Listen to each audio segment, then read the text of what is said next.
السلام عليكم، اهلا بيكم وفيديو جديد. البيتي فور من احلى حلويات ونواعم العيد، ومفيش اسهل ولا ابسط منه. هما كام تركة صغيرين كده نقولهم مع بعض في الفيديو. لو مشينا عليهم هنعمل احلى بيتي فور والكل هيحلف بجماله زي بتاع بره واحلى كمان. هنقول كل العوامل اللي تنجحوا معانا حتى لو اول مرة بنجرب نعمل البيتي فور في البيت. بس لو اول مرة تشوفوني ما تنسوش تشتركوا في القناة واعملوا لايك للفيديو وفعلوا جرس الإشعارات عشان يوصل لكم إشعارات بكل وصفاتي الجديدة أول بأول. نسمي الله ونصلي ونسلم على سيدنا محمد وندخل على طول على مقاديرنا. دول 750 جرام من الزبدة. الزبدة دي ساقعة خارجة من التلاجة قبلها ب10 دقايق عشان بس أعرف أضربها بالمضرب. هضيف عليهم هنا 200 جرام من السكر البودرة المنخول. مهم جدا جدا إننا ننخل السكر بعد ما نطحنه في مطحنة الخلاط أو حتى لو شارينه من بره جاهز. هنضربهم بالمضرب مع بعض كده لحد ما ينعموا يبقوا بالشكل ده ولون الزبدة يفتح.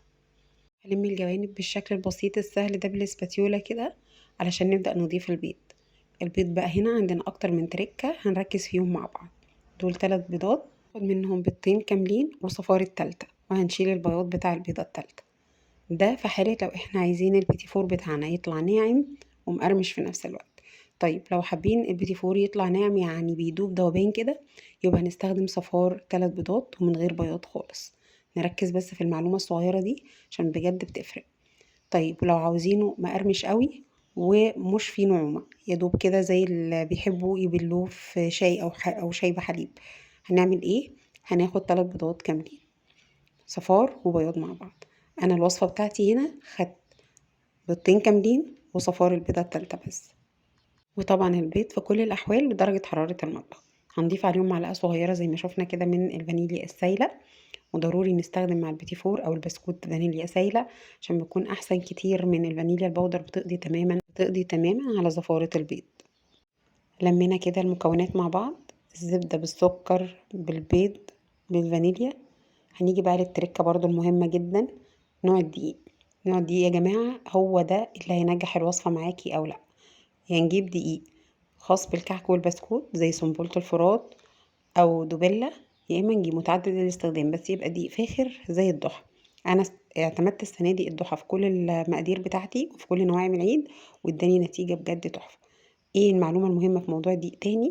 اننا هنشيل من كيلو الدقيق 3 معالق. الخطوه دي مهمه جدا جدا لو حابين البيتي فور بتاعكم يبقى سهل جدا في التشكيل وما يتعبش ايديكم وانتوا بتضغطوا كده على الكيس. لكن لو هتعملوه بالمكبس بتاع البيتي فور هنضيف كيلو دقيق كامل. انا هنا شلت 3 معالق زي ما انتوا شفتوا في الفيديو عشان انا هستخدم الكيس الحلواني، وممكن كمان استخدم البلبلة بس. دي شكل البلبلة اللي على شكل نجمة اللي انا هستخدمها.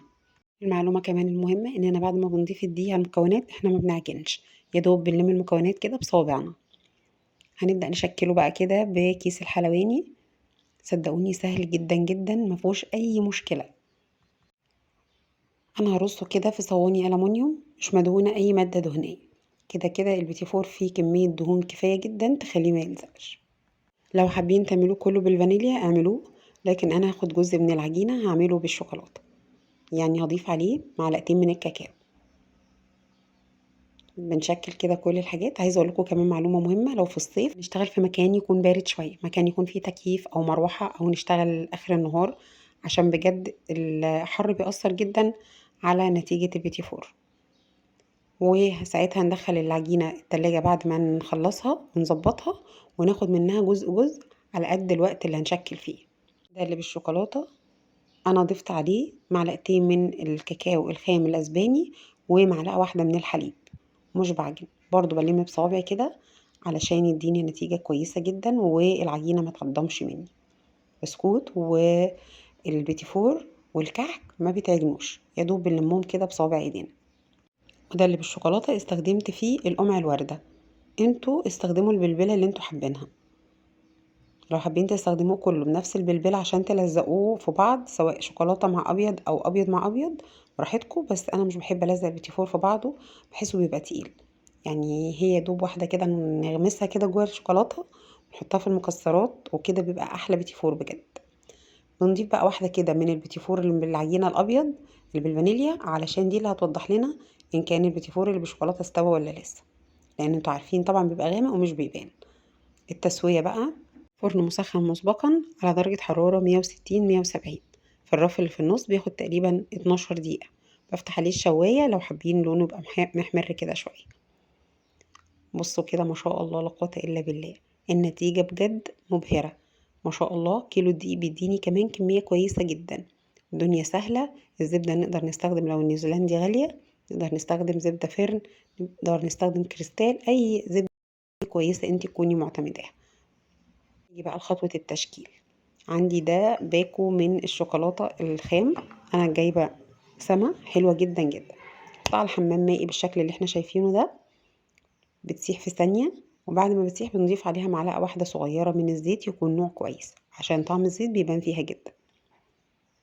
دي بقى تقول شوية كده من جوز الهند وشوية من المكسرات المجروشة اللي انتي حباه بقى، فول سوداني، بندق، لوز. انا عملت ميكس من كل الحاجات دي. هنغمس كده واحدة البيتي فور في الشوكولاتة، ونحاول ننزل اكبر كمية من الشوكولاتة من عليها، يعني ننفضها كده جوه الشوكولاتة. خلاص. وبعد كده بغمسها في المكسرات، او لو حابين شوكولاتة فرماسيال اللي انتوا عاوزينه. عاوزين تقدموه سادة كده زي ما انتوا حابين. انا شايفة ان هو برضه هو سادة في منتهى الجمال. وصفة البيتي فور مفيش اسهل منها في البيت لكل الناس اللي كانت بتقلق انها تعملها في البيت. مقادير دي يعني مش عايزة اقول لكم، مش هيكون فيها ولا غلطة بإذن الله. اهم حاجة تمشوا عليها بالظبط. ويا ريت دايما نستخدم الميزان في اي نواعم هنعملها. الميزان مش غالي خالص بالنسبة لتمن المكونات اللي انت بتستخدميها. حرام نضيعها علشان الوصفة كانت زايدة معلقة سكر او ناقصة معلقة زبدة، لا. يعني يا ريت بجد نستخدم الميزان. انواع منه بتبدأ من 120 جنيه مثلا، وكويس جدا وعندي وشغالة بيه بقالي كام سنة. بجد علشان حرام نضيع الفلوس الكتير اللي بتدفع في الخامات. الخامات حقيقي غالية. بعد ما بشكله بقى بغمسه كده، اوزعه او برصه كده على يا اما ورق زبدة يا اما اكياس تلاجة مفتوحة كده نظيفة طبعا. بفتحها وممكن ادهنها دهنة زيت بسيطة جدا جدا، وابدأ ارص عليها البيتي فور بعد ما بكون غمسته جوه الشوكولاتة، لانه بيطلع من فوق الكيس بكل سهولة. بصوا كده شكله حلو قد ايه. مش عايزة اقول لكم انتوا هتعتمدوا الطريقة دي ومش هتغيروها تاني ابدا. عملت معاكم كحك العيد على البارد وكانت نتيجته خطيرة جدا جدا. وعملته السنة اللي فاتت معاكم كمان على السخن. هسيب لكم لينك الفيديوهات دي كلها تحت في صندوق الوصف. واللي مش عارف مكان صندوق الوصف هيضغط كلمة المزيد، هيظهر له صندوق الوصف، هيلاقي فيه كل الوصفات اللي ممكن تحتاجوها. وعملت معاكم كمان اكتر من نوع من البسكوت. في بسكوت الاقتصادي اللي عملناه ببيضة واحدة وفي الخلاط، وكمان في بسكوت عملناه بالفانيليا وبالشوكولاتة. كل ده هتلاقوه تحت في صندوق الوصف. اشوفكم فيديو جديد والسلام عليكم.